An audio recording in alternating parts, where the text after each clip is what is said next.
Why did Paul change the commandments of God by Yasin? Now this is the Paul who has rewritten the life of Jesus Christ and said to us, one, Jesus said, I came not to change and alter the law. Whose law? The law of Moses. Not one jot, nor one tittle, till heaven and earth shall pass away. No one must change or alter the law. For anyone that does so is the least in the sight of God. That's what Jesus said. Now Paul no one said, should change or alter the law. Of course, I agree with him on this one according to Matthew 5:17. When you read that chapter, Jesus said those words. He came with a new covenant. Paul said he came with a New Testament. Came with a New Testament. Paul said he came to the Gentiles. Yes, came to and the Gentiles. That they no longer had to, those that followed Paul, they no longer had to observe the law of Moses. What was the law of Moses? The 10 Commandments. Of course, 10 Commandments. They no longer had to. They could eat pig's meat. The Jewish people today, following the law of Moses, they can't eat pig's meat.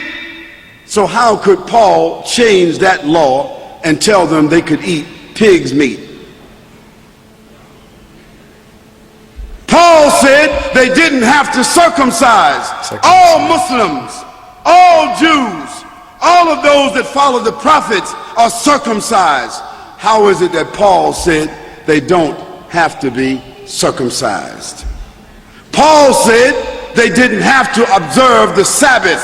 Now the Sabbath is one of the commandments, one of the 10 commandments. And Jesus said, when they asked him about, Jesus said, do you know which is the greatest of all the commandments? What commandments was he talking about? He's talking about the commandments of Moses. He said, do you know which is the greatest commandment? Jesus said, love the Lord thy God with all thy heart and all thy mind and all thy soul. This is what Jesus said was the first of the commandments.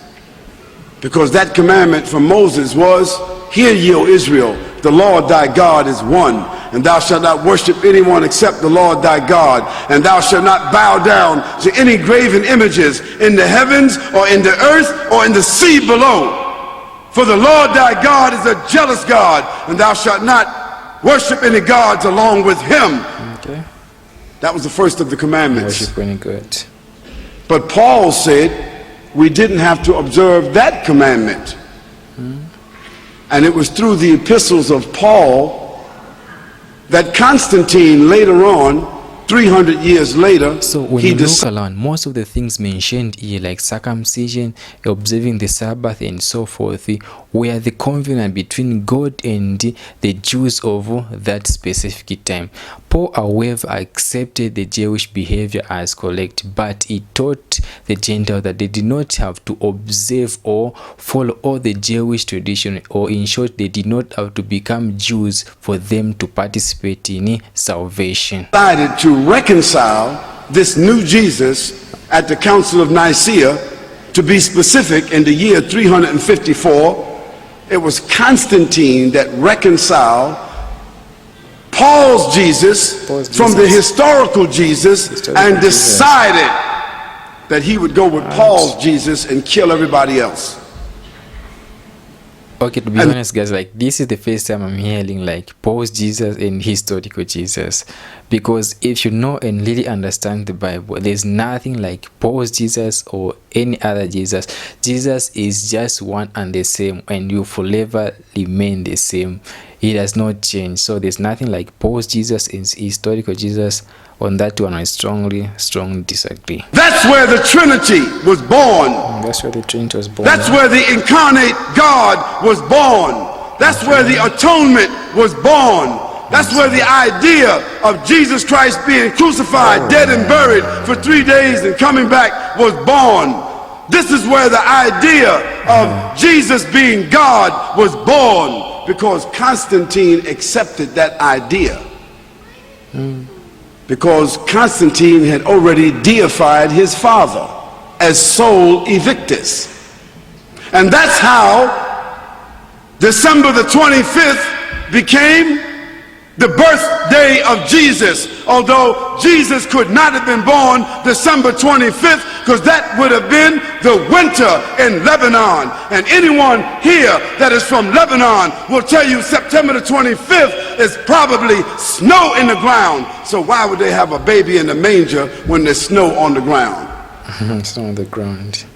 Yes, on Trinity he's light, because I don't agree with many of the teachings concerning Trinity.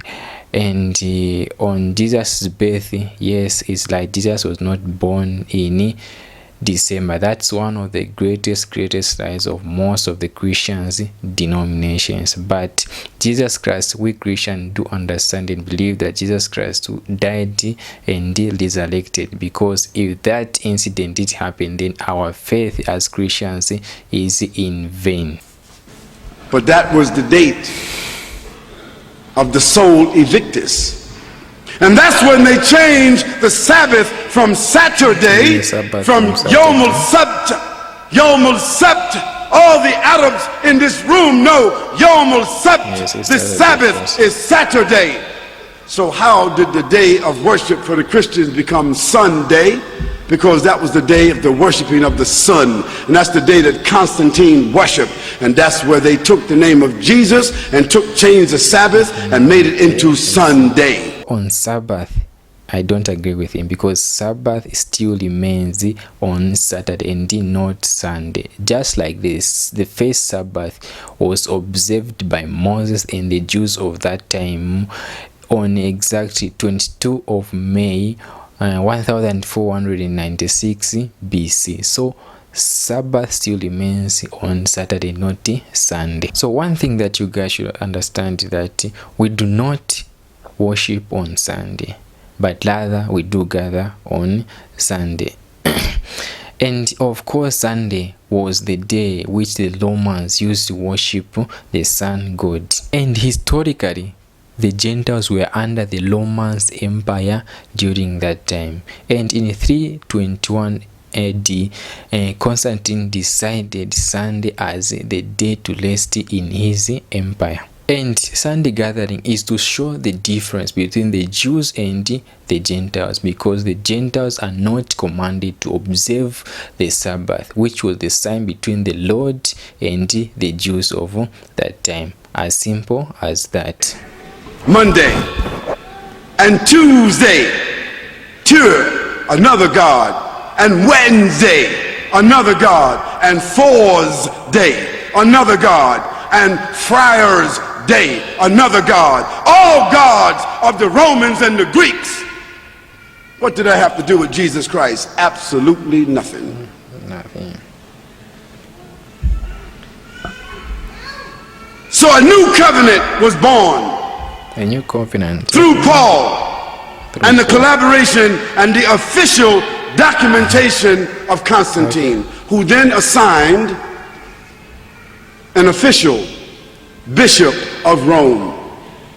Bishop of Rome. That bishop of Rome became the official pontiff of the Catholic Church. Pontiff, Catholic. And so Church, today, that's why the Pope is called the Pontiff. The Pontiff. He's called the shadow of God on earth. Shadow of God on earth. Whose shadow? Whose God? The God of Paul, the God of Constantine. Certainly not the God of Jesus. Now Paul, through his writings, set up a nefarious situation that virtually stamped out, wiped out, imprisoned, tortured, killed, eliminated all of the Unitarians, because those that follow Jesus Christ were called Unitarians. Unitarians. That means they were subscribing to one God. One God, okay, yes. And what happened to the Unitarians? They were thrown to the lions. They were thrown to the lions until they were gradually eliminated. Then Constantine made Christianity the official religion. Why? Because he made a distinction between the Nazarenes and the Christians. If you were Christian, you were cool. If you were Christian, you were official. If you were Christian, you could be assimilated. If you were Christian, you were Constantized. If you were acceptable, if you embraced the Pauline doctrine, then you became a Christian. And Christian then became an antithesis of the Nazarenes. It also became an antithesis of the life and the message of the historical Jesus. Historical Jesus. This new evolution, this new faith system, officially adopted by Constantine, the Roman emperor, the establishment of the Church of Rome, and the subsequent Christology that has developed. I said Christology. Now, what is Christology? Christology is the scientific, systematic dramatization and mythological replacement of the historical Jesus. That's what Christology is. Because if we want to love Christ and follow Christ, we have to follow the real Christ. We have to follow, find, and subscribe to the historical Christ. The issue is, who is willing to follow the historical Christ? And even after you receive the information, some of you are angry right now. If you had some rocks, you'd probably stone me right now. Some of you might want to invite me outside to beat me up. You might want to stand up where you are and just say, "You're a liar. I don't care what you say. Jesus is God." And you're going to continue saying that because change is difficult. Change is difficult.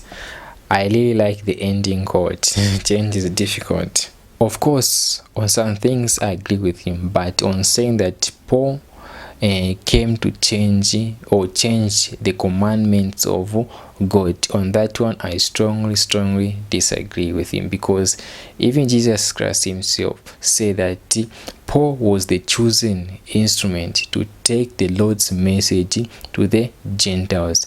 And Paul himself said that the message or the gospel which he was preaching, it was not man's gospel, but rather the revelation which he got through Jesus Christ. And he continued assuring us that if anyone or an angel preached the gospel other than the one which he had preached, let them be under God's case. How about that statement? Hence, Paul was not by any means trying to change the law, neither was he contradicting the teachings of God. Instead, he was fulfilling the word of Christ and the Torah as a whole. One thing that you should know about the new covenant which Paul was talking about had been prophesied when you read the book of prophets.